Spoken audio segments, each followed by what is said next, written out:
যারা বলছেন আমি অনুরোধ করবো আপনাদের নাম আর চ্যানেলের পরিচয়টা দিলে আমার বলতে সুবিধা হবে। আমার ত্রিপুরা মৃদুন্দর দাস। হ্যাঁ, আপনি যে প্রশ্নটা করলেন এটা নতুন কিছু নয়। আপনারা দেখেছেন যে এই পরিবেশ, আমি যেটা একটু আগে আমার বক্তব্যে বললাম যে তৃণমূল কংগ্রেস প্রথম দিন থেকে ঢুকেছে, তবে থেকে বিজেপির আসল চেহারাটা আমার মানুষের কাছে পরিষ্কার করে তুলে ধরেছি। এবং কালকেও যে ঘটনা ঘটেছে অত্যন্ত দুর্ভাগ্যজনক। এবং আমাদের প্রার্থী পান্ডাদেবের উপরও আক্রমণ হয়েছে, গত পরশুদিন তার গাড়ি ভেঙে দেওয়া হয়েছে। সংহিতা বন্দ্যোপাধ্যায়ের উপর আক্রমণ হয়েছে, আমাদের কর্মী সমর্থকদের বাড়ি জ্বালিয়ে দেওয়া হয়েছে, আমি যাতে মিটিংয়ে না যেতে পারি পারমিশন ডিনাই করা হচ্ছে, আমি যাতে মিটিংয়ে না যেতে পারি বাড়িতে বাড়িতে গিয়ে ভয় দেখানো হচ্ছে। এবং কোথাও যদি কোনো আক্রমণ হচ্ছে তৃণমূল কংগ্রেসের কর্মী সমর্থক বা প্রতিনিধি দল যাতে তাদের পাশে গিয়ে না দাঁড়াতে পারে, তার ব্যবস্থাও প্রশাসনের মাধ্যমে করে দেওয়া হচ্ছে। এটা অত্যন্ত দুর্ভাগ্যজনক। এবং এর যদি প্রতিকার বা বিহিত আমাদের করতে হয়, তাহলে ত্রিপুরার মা ভাই বোনেদের ঐক্যবদ্ধ হয়ে লড়াই করেই এর বিহিত করতে হবে। আমি সেটাই তাদের অনুরোধ করব যে জনমতে ভোটের প্রতিফলন, এই যে 4 বছর ধরে বিজেপি উপদ্রব করছে বা 25 বছর ধরে সিপিএম উপদ্রব করেছে, আপনার কাছে সুযোগ কিন্তু 4 বছরে একবার আসে বা 5 বছরে একবার আসে। উপনির্বাচন হয়েছে বলে আপনি বাড়তি সুযোগ পাচ্ছেন। আপনি সুযোগ পাবেন 23-এ, কিন্তু তার আগে আপনি একটা সুযোগ পেয়েছেন 22-এ। এই সুযোগের সঠিক ব্যবহার করে আপনি যদি জবাব দিতে পারেন, আপনি দেখবেন মানুষই শেষ কথা বলে, গণতন্ত্রের শাসক শেষ কথা বলেন।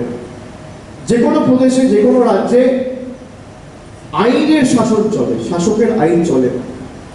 সুতরাং কাল যে ঘটনা ঘটেছে বা এতদিন ধরে ধারাবাহিকভাবে তৃণমূল কংগ্রেসের বিরুদ্ধে যে গুন্ডামি, যে গাজোয়ারি, যে দাদাগিরি এবং যে জুলুমবাজি বিজেপি ধারাবাহিকভাবে ইচ্ছাকৃতভাবে করে আসছে, তার জবাব আগামী 23 তারিখ তৃণমূলকে ভোট দিয়ে আপনাদের জিতিয়ে প্রমাণ করতে হবে। ভবিষ্যতে রাজা শাহ ক্যালকাটা নিউজ সকলকে যে দেখুন কি পরিস্থিতি আজকের মধ্যে আজকে আমাদের রাজ্যটা রয়েছে, যে বারে বারে ত্রিপুরা শিরোনামে উঠে এসছে, কিন্তু ভুল খবরের জন্য। ত্রিপুরার মান সম্মান যারা আজকে মাটিতে মিশিয়ে দিয়েছে, তাদের বিরুদ্ধে আমাদের প্রতিরোধের রাস্তা বেছে নিতে হবে। এবং আগামী 21 তারিখ নির্বাচনের প্রচারের শেষ দিন। তারপর 23 তারিখ যখন নির্বাচন হবে, মাথা উঁচু করে আপনারা ভোট দেবেন এবং মাথা নিচু করে তৃণমূল কংগ্রেসের প্রতিনিধিরা আপনাদের জন্য কাজ করবে। এই কথা আমি আপনাদের সকলকে দিয়ে যাচ্ছি। আজকে আমি সাংবাদিক বৈঠক করার পর আমার সুরমায় একটি জনসভা রয়েছে। আমি শুনছি কালকেও স্টেজ গিয়ে ভেঙে দেওয়া হয়েছে যাতে আমি সভা না করতে পারি। গত পরশুদিন আমাদের প্রার্থী পান্না দেব এবং সংহিতা বন্দ্যোপাধ্যায়ের উপর আক্রমণ হয়েছে ডোর টু ডোর ক্যাম্পেইন যাতে এরা না করতে পারে। এত ভয় কেন বিজেপি? বিজেপি তো ভারতবর্ষের সর্ববৃহৎ রাজনৈতিক দল হিসেবে নিজেকে দাবি করে। ডবল ইঞ্জিন সরকার, সবকিছু ওদের, কেন্দ্র এজেন্সি থেকে শুরু করে, অর্থবল থেকে শুরু করে, গুন্ডা বাহিনী থেকে শুরু করে, তাও তৃণমূল কংগ্রেসকে এত ভয় কেন? তার কারণ মানুষের হৃদয়ে তৃণমূল কংগ্রেস জায়গা তৈরি করে দিয়েছে। আমি ত্রিপুরা সহ আগরতলা, তামন বরদোয়ালি, যুবরাজনগর এবং সুরমার প্রতিটি মা ভাই বোনকে অনুরোধ করব, এই সুযোগের সদ্ব্যবহার করে আগামী 21 তারিখ নিজের ভোট তৃণমূল কংগ্রেসকে দিয়ে তৃণমূল কংগ্রেসের হাত শক্তিশালী করতে। তৃণমূল কংগ্রেসে বিজেপি বিরোধী ভোট যদি পড়ে, আপনার আন্দোলন, আপনার দাবি মান্যতা পাবে। কংগ্রেস বা সিপিএম এ যদি আপনি ভোট দেন, আপনার ভোটটা বৃথা নষ্ট হবে। দয়া করে চোখ বন্ধ করে ভোট দেওয়ার আগে 30 সেকেন্ড এই বিষয়টা নিয়ে চিন্তা করে তারপর আপনার ভোটাধিকার প্রয়োগ করবে। যে যাদেরকে ভোট দিচ্ছি, সন্ত্রাস যখন হয়েছিল তারা রাস্তায় নামেনি, মানুষের স্বার্থ দাবি দাবা নিয়ে তাদেরকে রাস্তায় দেখা যায়নি। বিজেপির সাথে চোখে চোখ রেখে লড়াই করার মতো ক্ষমতা এই রাজনৈতিক দলগুলোর নেই, একমাত্র তৃণমূল কংগ্রেসের রয়েছে। যারা অপোজিশনে রয়েছে, কাউকে ইডি সিবিআই দেখিয়ে, ভয় দেখিয়ে তাদেরকে দমিয়ে রাখা হচ্ছে। কিন্তু আমাদের দমিয়ে রাখতে পারেনি। যত এজেন্সি লাগিয়েছে, যত ইডি সিবিআই লাগিয়েছে, তৃণমূল কংগ্রেসকে যত হেনস্থা করেছে, ভয় দেখিয়েছে, আমাদের কর্মীদের রাস্তায় নেমে মানুষের স্বার্থে আন্দোলন করার দৃঢ়তা আরো দৃঢ় প্রতিজ্ঞ হয়েছে। আমাদের আন্দোলন আরো তীব্রতর হয়েছে। আমরা আরো সর্বশক্তি প্রয়োগ করেছি। আমরা প্রতিরোধের রাস্তা বেঁচেছি শান্তিপূর্ণভাবে। তাই আমি সকলকে অনুরোধ করবো, আপনারা যারা এসছেন, আপনাদের যদি নির্দিষ্ট কোনো প্রশ্ন থাকে আপনারা একে একে করবেন। আমি আমার সামর্থ্য অনুযায়ী তো আপনার জনমতের সঠিক প্রতিফলন ভোট বাক্সে পড়বে। বিজেপি যদি 40% ভোট পায়, আমি কথার কথা একটা উদাহরণ দিচ্ছি, তাহলে 60% হচ্ছে বিজেপি বিরোধী ভোট। এখানে যদি কিছু ভোট তৃণমূল পায়, কিছু ভোট কংগ্রেস পায়, কিছু ভোট ত্রিপুরা মথা পায়, কিছু ভোট সিপিএম পায়, তাহলে লাভ কিন্তু বিজেপি। আপনারা সব রাজনৈতিক দলকে দেখেছেন। আমি আপনাদের কথা দিচ্ছি, দল আমাকে সর্বভারতীয় সাধারণ সম্পাদক করেছে 2021 সালের 5ই জুন।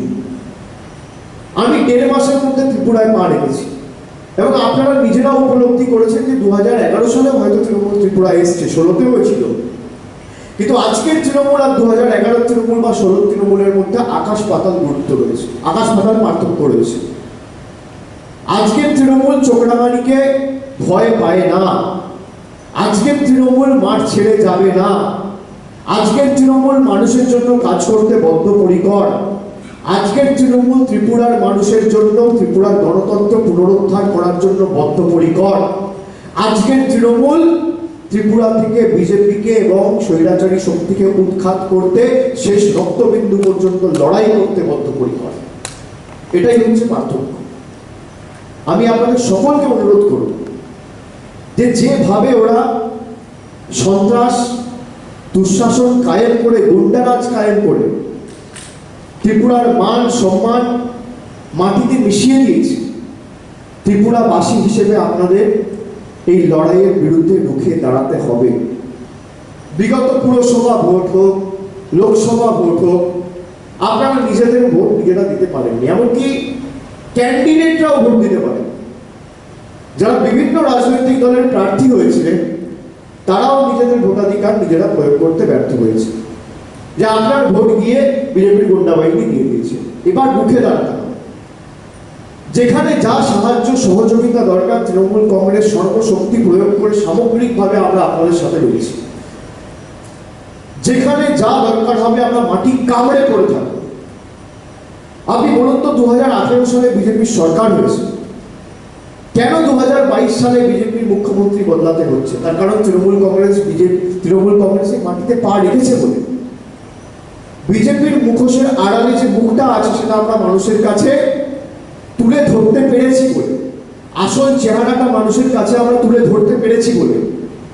এই সন্ত্রাস যে শুরু করেছে তার কারণ কি? কোনো বিরোধী দল ছিল না, সিপিএম থেকেও নেই, কংগ্রেস থেকেও নেই, অন্য রাজনৈতিক দল থেকেও নেই। কিন্তু তৃণমূল কংগ্রেস যেদিন থেকে ত্রিপুরার মাটিতে পা রেখেছে তারা জানে যে সেটিং করে আর চলবে না। তৃণমূল কংগ্রেস দাঁতে দাঁত চেপে লড়াই করবে মানুষের সাথে। ব্যাস, পায়ের তলার মাটি সরে গেছে। জোর জবরদস্তি বাইক বাহিনীকে কাজে লাগিয়ে যাতে মানুষ ভোট দিতে না পারে এবং চারিদিকে যাতে ভয় এবং সন্ত্রাসের একটা আবহ বা বাতাবরণ তৈরি হয়, মানুষ যাতে ভোট দিতে না বেরোয়, এলাকা শুনশান থাকে, 6টার পর মহিলারা বাড়ি থেকে না বেরোতে পারে, এই পরিস্থিতি পরিবেশ তৈরি করাই বিজেপির একমাত্র লক্ষ্য।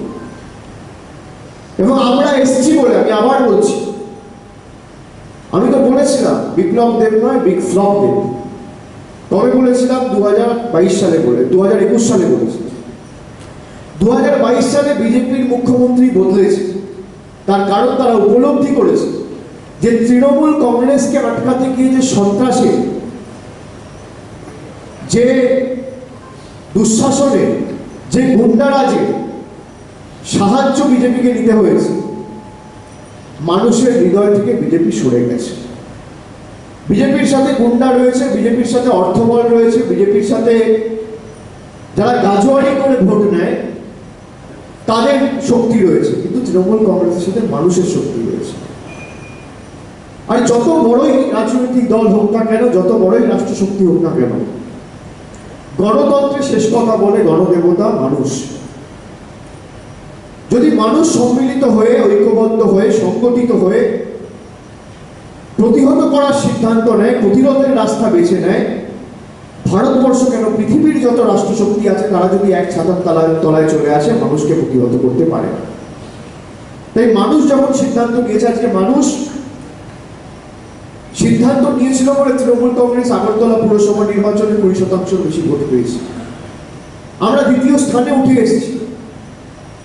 আমাদের রাজনৈতিক কর্মকাণ্ড শুরু করার 3 মাস 6 মাসের মধ্যে আমবাসার মতো জায়গায়, খোয়াইয়ের মতো জায়গায় কি সন্ত্রাস করেছে, কেউ ভোট দিতে পারেনি। আপনারা ভাবুন, ভোট দিতে না পেরে যদি তৃণমূল 20% ভোট পায়, তাহলে মানুষ যদি ভোট দিতে পারত, তাহলে এই 20% কোথায় গিয়ে পৌঁছতো? আমি অনুরোধ করবো আপনাদের সকলকে যে হাজার কষ্ট হলেও স্বাধীনতা সংগ্রামে যে লড়াই ভারতবর্ষের মানুষ লড়েছিল, ত্রিপুরায় যদি আমাদের গণতন্ত্রকে পুনরুদ্ধার করতে হয় এবং এই স্বৈরাচারী শক্তিকে উৎখাত করে ত্রিপুরা থেকে ফেলতে হয়, তাহলে আমাদের হাজার কষ্ট হলেও মেরুদণ্ড সোজা রেখে আমাদের নির্ধারিত পোলিং বুথে গিয়ে নিজের ভোট নিজেকে দিতে হবে। চোখ রাঙানিকে উপেক্ষা করে, বিজেপির একনায়কতন্ত্র স্বৈরাচারী শক্তিকে উপেক্ষা করে, বিজেপির গুন্ডাদের বিরুদ্ধে রুখে দাঁড়িয়ে নিজের ভোট নিজেকে দিতে হবে। আর আমি আপনাদের কাছে আবেদন রাখবো, বিনম্রচিত্ত অনুরোধ করব, আমি আপনাদের কাছে অনুরোধ করতে পারি, আবেদন রাখতে পারি যে আপনারা নিজে ভেবে দেখুন যে আপনারা যাদেরকে ভোট দিয়েছিলেন তারা আপনাদের জন্য কি করেছে। সিঙ্গেল ইঞ্জিন সরকার বাংলায় যান, দেখে আসুন আর আপনাদের ডবল ইঞ্জিন সরকার কি পরিস্থিতি করেছে রাজ্যটার একবার নিজের চোখে দেখুন। কেন ত্রিপুরার মানুষকে ভালো স্বাস্থ্য ব্যবস্থার জন্য কলকাতায় যেতে হয়? কেন ডবল ইঞ্জিন সরকার, কেন যিনি চিফ মিনিস্টার নিজে একজন ডাক্তার, তিনি স্বাস্থ্য ব্যবস্থার উন্নতি করতে পারেন? বিজেপির স্বাস্থ্যমন্ত্রী যারা ছিল কি করছিল এতদিন? ডবল ইঞ্জিন সরকার কি করছিল এতদিন?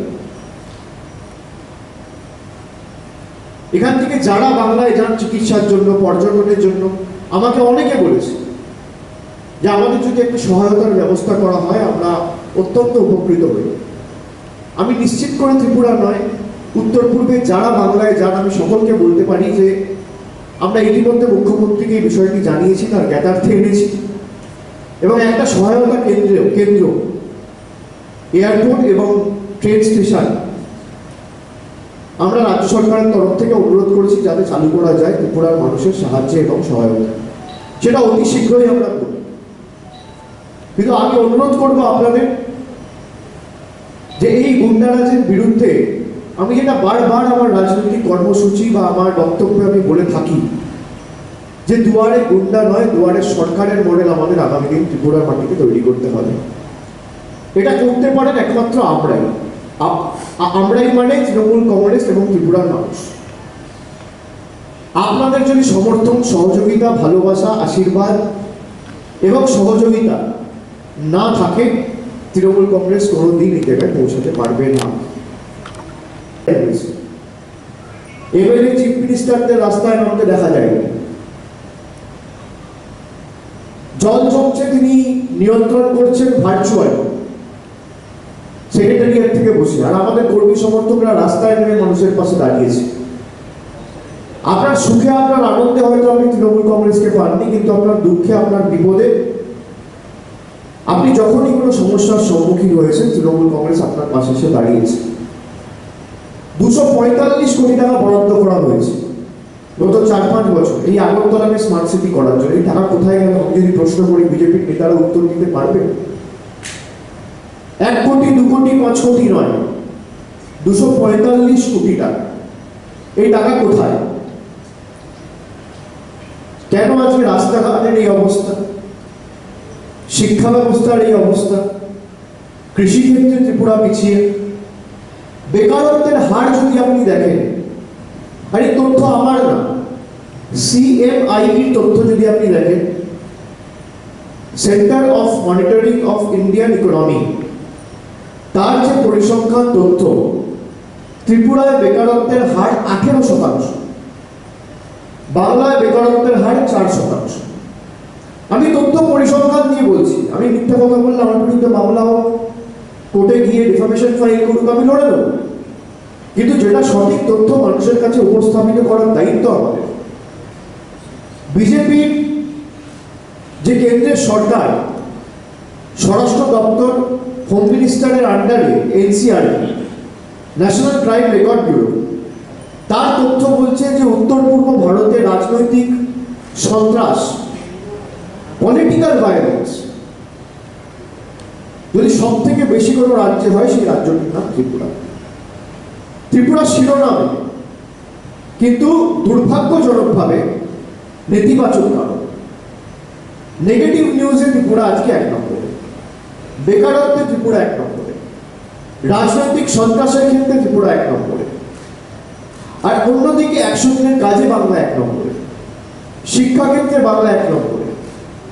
আজকে বিনিয়োগের ক্ষেত্রে বাংলায় যে ঝড় উঠেছে বিগত মাসে, এপ্রিল মাসে যে শিল্প সম্মেলন মমতা বন্দ্যোপাধ্যায় করেছিল, আপনারা দেখেছেন, দেশের কোনো শিল্পপতি বাদ, কিন্তু এই পরিবেশ যদি ত্রিপুরায় থাকে, ত্রিপুরার বেকার কোনোদিন চাকরি পাবে না, ত্রিপুরায় কর্মসংস্থান কোনোদিন তৈরি হবে না, শিল্প কোনোদিন আসবে না, প্রকৃত উন্নয়ন কোনোদিন হবে না। এই পরিবেশ পরিস্থিতি যদি পাল্টাতে হয়, ভারতীয় জনতা পার্টিকে, বিজেপিকে উৎখাত করে ত্রিপুরার মাটি থেকে তুলে ফেলতে হবে, এবং সেটা একমাত্র তৃণমূল কংগ্রেস পার্টি। আপনারা এতদিন ধরে CPM-কে সুযোগ দিয়েছেন, কংগ্রেসকে সুযোগ দিয়েছেন, আপনারা বিজেপিকে সুযোগ দিয়েছেন। বিজেপি তো বলার জায়গা নেই, জেলা পরিষদ হোক, পুরসভা হোক, রাজ্য সরকার হোক, কেন্দ্র সরকার হোক, সব ওদের। তাহলে উন্নয়ন হচ্ছে না কেন? কি কারণে উন্নয়ন, ডেভেলপমেন্ট, কর্মসংস্থান বাধাপ্রাপ্ত হচ্ছে? এই ডবল ইঞ্জিন সরকারের নমুনা। রাস্তাঘাট নেই, 1 ঘন্টা বৃষ্টি হলে হাঁটু অব্দি, কোমর অব্দি, বুক অব্দি জল। ওই কলকাতায় তো এই পরিস্থিতি তৈরি হয় না। সংবাদ মাধ্যমের বন্ধুরা আক্রান্ত হচ্ছে। আমি এখানে অনেককে দেখতে পাচ্ছি যারা খবর সংগ্রহ করতে গিয়ে আক্রান্ত হয়েছে। প্রথম দিন থেকে তৃণমূল কংগ্রেসের উপর আক্রমণ করেছে ভারতীয় জনতা পার্টি, কিন্তু আমরা রাস্তা ছেড়ে, আমরা মাটি কামড়ে পড়ে আছি, আমরা রাস্তা ছেড়ে যাইনি। এবং আপনাদের আমি আশ্বাস দিচ্ছি যে তৃণমূল কংগ্রেস যতদিন না আপনাদের রাজ্যে গণতন্ত্র পুনঃপ্রতিষ্ঠিত হচ্ছে, তৃণমূল কংগ্রেস মাটি কামড়ে পড়ে থাকবে, কোথাও যাবে না। এই 4টে বিধানসভা কেন্দ্রে যেখানে উপনির্বাচন হচ্ছে, আগরতলা বিধানসভা কেন্দ্র, টাউন বর্ধমানী বিধানসভা কেন্দ্র, যুবরাজনগর এবং সুরমা, আমি সকলকে অনুরোধ করব যে আপনারা যদি বিজেপিকে হারাতে চান, ঐক্যবদ্ধ হয়ে তৃণমূল কংগ্রেসের হাত শক্তিশালী করুন। আপনারা সবার লড়াই দেখেছেন, কিন্তু তৃণমূল কংগ্রেস মাটি কামড়ে পড়ে আছে। আর তৃণমূল কংগ্রেস প্রমাণ করেছে বারে বারে যে দিল্লির কাছে হাজার চোখরাঙানির পরেও আমরা মেরুদণ্ড বিক্রি করি না, আমরা আত্মসমর্পণ করি না, যেটা অন্য দল করেছে। ফেসবুক আর টুইটারের মাধ্যমে প্রতিবাদ করলে কোনোদিন রাজনৈতিক আন্দোলন গড়ে তোলা যায় না। আমরা রাস্তায় ছিলাম, আছি, আগামী দিনেও থাকবো। আমরা যতই বিজেপির আক্রমণের শিকার হই, বা বিজেপি যতই আমাদের উপর অত্যাচার করুক, আক্রমণ করুক, গাড়ি ভাঙুক, পার্টি অফিস ভাঙুক, এমনকি সুরমাতেও গত 3 দিন আগে আপনারা দেখেছেন 70টা পরিবার তৃণমূল কংগ্রেসে যোগদান করেছে বলে একটা ছোট্ট বাচ্চা ছিল, নাবালক বলা যেতে পারে, তাকেও ছাড়ে, নৃশংসভাবে পিটিয়ে মেরেছে। কি অবস্থা! তারা এখন চিকিৎসাধীন রয়েছে, কিন্তু তৃণমূল কংগ্রেসে যোগদান করছে বলে একটা বাচ্চাকে, 5 বছর 7 বছরের বাচ্চা ছেলে, তাকেও ছাড়ছে। তাহলে কিন্তু আপনার বাড়ির বাচ্চার উপর আক্রমণ করবেন, তখন আপনি কি করবেন? আমি সেই কারণে আপনাকে বলছি যে এই লড়াইটা তৃণমূল বনাম বিজেপি নয়, তৃণমূল বনাম অন্য রাজনৈতিক দল নয়, এই লড়াইটা ত্রিপুরার জনগণ বনাম বিজেপির লড়াই। গণতন্ত্রকে পুনরুদ্ধার করা যায় সেই লক্ষ্যে অবিচল থেকে আমরা কাজ শুরু করেছিলাম। 10 মাসের মধ্যে অনেক ঘাত প্রতিঘাতের মধ্যে দিয়ে তৃণমূল কংগ্রেস তার সংগঠন বিস্তার করেছে এবং যত দিন গেছে তত বেশি সংখ্যায় মানুষ আমাদের সাথে এসে যুক্ত হয়েছে এবং কিভাবে প্রথম দিন থেকে আমাদের উপর আক্রমণ, আমাদের কর্মীদের উপর আক্রমণ, সর্বোপরি যাতে কোনো রাজনৈতিক কর্মসূচি আমরা না করতে পারি বা কোনো রকম কোনো মিছিল মিটিং মানুষের কাছে সর্বোপরি যাতে না পৌঁছাতে পারি, একটা ভয়ের পরিবেশ, একটা আতঙ্কের পরিবেশ এবং চারিদিকে গুন্ডা বাহিনীর দাপাদাপি, এমনকি শহরাঞ্চলের বিভিন্ন জায়গায়, রুরাল এরিয়া তো আমি ছেড়ে দিলাম, এমনকি আগরতলার বুকেও যে সন্ত্রাস আমরা পুরসভা নির্বাচনে দেখেছি, চাক্ষুষ করেছি, উপলব্ধি করেছি, এই সন্ত্রাস বা এই পরিবেশ ভারতবর্ষের কোনো প্রান্তে 25 বছর সিপিএম ক্ষমতায় ছিল, সিপিএম যে সন্ত্রাস করতো সেই সন্ত্রাসকেও হার মানিয়ে দিয়েছে এই 5 বছরের বিরুদ্ধে। প্রথম দিন থেকে গাড়ি ভাঙচুর, সংবাদ মাধ্যমের প্রতি আক্রমণ, প্রেসের অফিস জ্বালিয়ে দেওয়া, গাড়ি জ্বালিয়ে দেওয়া, পার্টি অফিস জ্বালিয়ে দেওয়া, এমনকি পুলিশ স্টেশনে গিয়ে আক্রমণ করেছে। পুলিশ আধিকারিকদের লুকিয়ে থাকতে হচ্ছে অন্ধকার ঘর করে। এমন পরিবেশ যেখানে আদালতে আইনজীবীরা যেতে ভয় পাচ্ছে, হাসপাতালে ডাক্তাররা চিকিৎসা করতে ভয় পাচ্ছে। পুলিশ যার কর্তব্য, যার দায়িত্ব এলাকায় শান্তি শৃঙ্খলা সভ্যতা বজায় রাখা, মানুষকে সুরক্ষা দেওয়া, তারা পর্যন্ত ভীত সন্ত্রস্ত। এবং কিভাবে ভুয়ো মিথ্যা মামলায় একের পর এক মামলা দিয়ে আমাদের কর্মীদের জোর জবরদস্তি কেস দিয়ে জেলে ঢুকিয়ে রাখা। আমরা আইন ব্যবস্থার দ্বারস্থ হয়েছি এবং এই পুরসভা নির্বাচনের কেস আমরা সুপ্রিম কোর্ট পর্যন্ত নিয়ে গেছি, এখনো শুনানি চলছে। আমরা বিচার ব্যবস্থার উপর আস্থা রাখি, কিন্তু আমি ত্রিপুরার আপামর জনসাধারণ সকলকে, প্রবীণ নবীন বয়োজ্যেষ্ঠ সমবয়সী সতীর্থ, জাতি ধর্ম দলমত নির্বিশেষে প্রত্যেক মা ভাই বোনকে আমি অনুরোধ করব যে আমরা যদি রুখে না দাঁড়াই, প্রতিরোধের রাস্তা না বেছে নিই, এই সন্ত্রাস অনন্তকাল চলবে। তৃণমূল কংগ্রেস নিশ্চিতভাবে আপনাদের পাশে প্রথম দিন থেকে রয়েছে। আপনাদের দাবি নিয়ে, আপনাদের সম্মানের স্বার্থে, মহিলাদের সুরক্ষার স্বার্থে আমরা রাস্তায় নেমেছি। কিন্তু জনগণ যদি সম্মিলিতভাবে ঐক্যবদ্ধ হয়ে এই স্বৈরাচারী শক্তির বিরুদ্ধে রুখে না দাঁড়ায়, তাহলে এই লড়াই আমরা জিততে পারবো না। আমরা আমি ত্রিপুরার মানুষের কথা বলছি। রাজনৈতিক দলের সাথে একটা রাজনৈতিক দলের লড়াই এটা নয়, এটা ত্রিপুরার সভ্যতা, ত্রিপুরার সংস্কৃতি, সর্বোপরি সমাজের শান্তি, নারীদের সুরক্ষা এবং রাজ্যের গণতন্ত্রকে পুনরুদ্ধার করার লড়াই। যা আপনারা এক বুক আশা আকাঙ্ক্ষা নিয়ে, চোখে স্বপ্ন নিয়ে 2018 সালে পরিবর্তন করেছেন। যে 25 বছর একটা রাজনৈতিক দলকে দেখলাম, তার আগেও আপনারা কংগ্রেসকে দেখেছিলেন এবং নতুন স্বপ্ন নিয়ে আপনারা ভারতীয় জনতা পার্টিকে ভোট দিয়ে জিতিয়েছিলেন। কেন্দ্রে নরেন্দ্র মোদীজির সরকার আর রাজ্যে বিজেপির সরকার। আপনারা নিশ্চিতভাবে ভেবেছিলেন যে ডবল ইঞ্জিন সরকারের মডেলের কথা, যা বিজেপি প্রতিনিয়ত প্রতি পদক্ষেপে বলে থাকে ধারাবাহিকভাবে, যে কেন্দ্র রাজ্য এক সরকার হলে উন্নয়ন করতে সুবিধা হয়। আপনারা সেই দাবিকে মান্যতা দিয়ে 2018 সালে প্রায় 36টা আসনে বিজেপিকে জিতিয়েছে। বিজেপির সরকার হয়, তারপর থেকে বিজেপি সরকারি ত্রিপুরায় রাজ্য পরিচালনা করার দায়িত্বে রয়েছে। কিন্তু আপনারা দেখুন, প্রথম দিন থেকে ভুয়ো প্রতিশ্রুতি, একটা প্রতিশ্রুতিও পালন করে। যুব সমাজকে আকৃষ্ট করার জন্য বলেছিল যে 50,000 যুবক যুবতীদের আমরা চাকরি দেবো, মিস কলে চাকরি হবে। সব যোজনা কোনো দাবি পূরণ করতে পারেনি। প্রায় 10,300 শিক্ষকের চাকরি চলে গেছে। স্বাস্থ্য ব্যবস্থা বেহাল, জরাজীর্ণ, এবং 50% ভ্যাকেন্সি এখনো রয়েছে, 50% অকুপেন্সিতে কাজ চলছে। যিনি মুখ্যমন্ত্রী হয়েছেন তিনি একজন ডাক্তার, টাউন দোয়ালিতে যিনি লড়ছেন তিনি একজন ডাক্তার।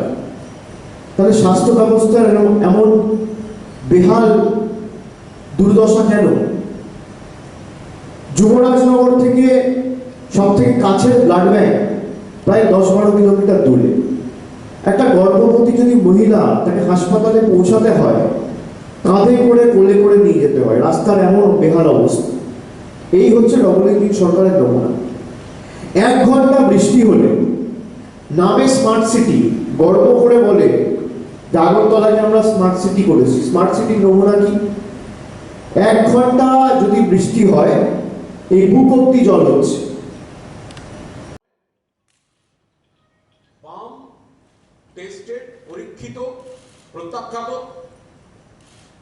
কংগ্রেসকে ভোট দেওয়া মানে সর্বভারতীয় আঙ্গিক থেকে শুরু করে এই রাজ্যে বাংলার মতোই ভোট নষ্ট, অপ্রাসঙ্গিক শক্তি তৈরি হবে না। বিকল্প শক্তি একমাত্র তৃণমূল কংগ্রেস। পশ্চিমবঙ্গে দেখুন এত কুৎসা, এত চক্রান্ত, প্রতিহিংসার রাজনীতি, তারপরেও মানুষ উন্নয়ন এবং পরিষেবায় তিনবার মমতা বন্দ্যোপাধ্যায়কে মুখ্যমন্ত্রী পদে নির্বাচিত